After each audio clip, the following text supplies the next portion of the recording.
Hello, I'm C.K. Williams. I'm a student at Florida State College, Jacksonville in the Management 4900 capstone course. This presentation will be on the emergency preparedness.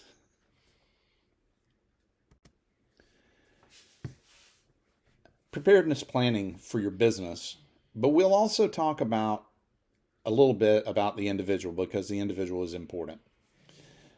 You might note FEMA on this slide. FEMA is the Federal Emergency Management Agency, and it's organized under the U.S. Department of Homeland Security. FEMA's mission is to support citizens and emergency personnel to build, sustain, and improve the nation's capability to prepare for, protect against, respond to, recover from, and mitigate all hazards. That's a mouthful now, isn't it? In doing the research for this project, this presentation, I found that the U.S. government website, ready.gov, had a wealth of information and was very helpful and was helped to develop by FEMA. Every individual and business should have an emergency preparedness plan. The planning process should take an all hazards approach. We can see from the slide we're going to, as part of making a plan, we're going to identify the hazards, assess risk, assess the resources, we're going to write plans, and we're going to develop systems to manage incidents, and we're going to train employees. FEMA encourages every individual to be informed. You should know what disasters and hazards could affect your area, how to get emergency alerts, and where to go if you need to evacuate. As you can see from the slide, we talk about 3 different emergency alert systems. The first being the one we are familiar with on TV, where it comes in and makes a loud noise and tells us, this is a test maybe, but if it's real, they'll tell you where to go and what to do. Now with cell phones, there's wireless emergency alerts, so we get those on our phones, and that's very helpful. And then one that's very important to know about is the NOAA weather radio. You can have battery-operated radios and such that'll operate whenever power's out, and you can get information from this radio when cell towers are down, power's out, you can't see things on TV. The weather radio is very important. First step we had talked about was identifying hazards. Hazards can be natural, like floods, hurricanes, tornadoes, and earthquakes. They can be health hazards, such as what we have been experiencing with COVID-19. It can be human-caused hazards, such as accidents, acts of violence, and the destabilizing effects of war.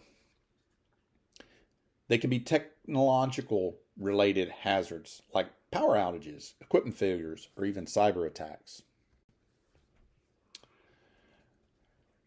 Next up is risk assessment. There are many assets at risk with hazards. First and foremost, injuries to people should be the first consideration of a risk assessment. As you conduct the risk assessment, look for vulnerabilities, weaknesses that would make an asset more susceptible to damage or hazard. Again, this PowerPoint slide has information that was drawn from that U.S. government website, ready.gov. As mentioned on the previous slide, many of the resources that may be at risk due to hazards, first and foremost, is their people. One thing worth mentioning is the importance of having an emergency cash available. During emergencies such as natural disasters, you may not be able to access banks or use credit or debit cards.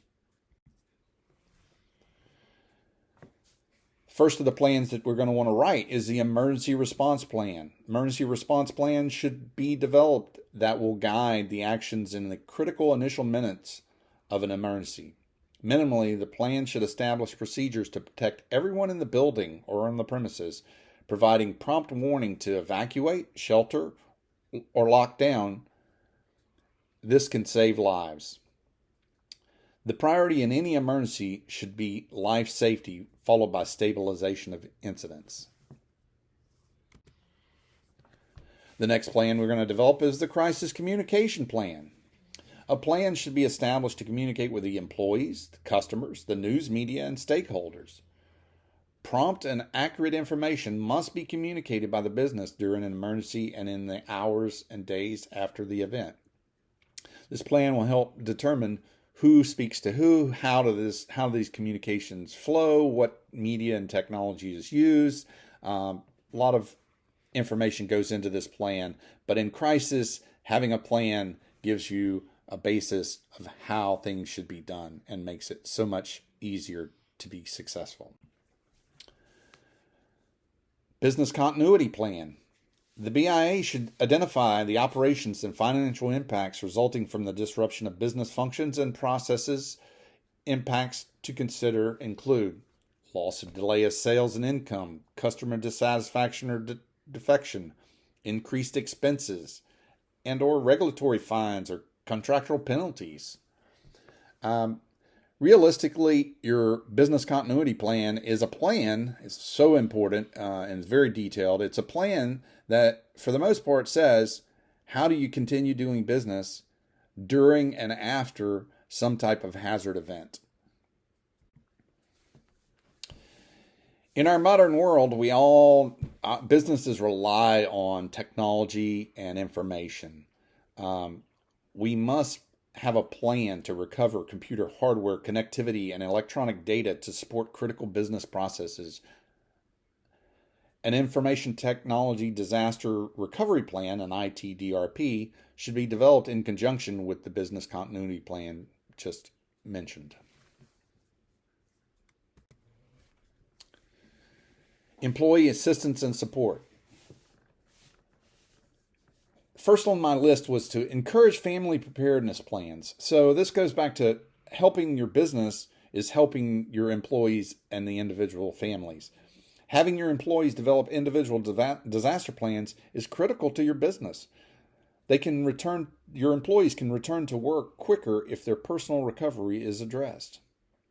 All the previous plans mentioned should be developed and also support the needs of employees following an incident.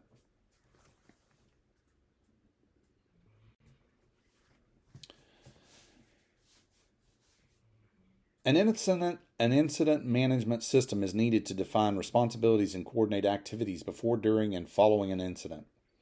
Businesses with organized emergency response teams that interface with the public emergency services can benefit from using the ICS. It's well suited. The ICS is well suited for managing disruptions in business. This gives you the structure and the hierarchy of how things are established and who talks to who back on the communication plan. Very functional structure. Training. Who needs training? Well, everyone needs training. And primarily, everyone needs training to become familiar with protective actions for life safety. We mentioned earlier that people are the most important thing. So they need to have this life safety training to ensure that everyone knows what to do when there is an emergency or disruption of the business. There are more in-depth training that needs to occur for specific individuals within the organization to help keep that business continuity and to manage through an incident. Testing and exercise. Testing and exercise of the preparedness program helps to improve the overall strength of the preparedness program and the ability of the team members to perform their roles and to carry out their responsibilities.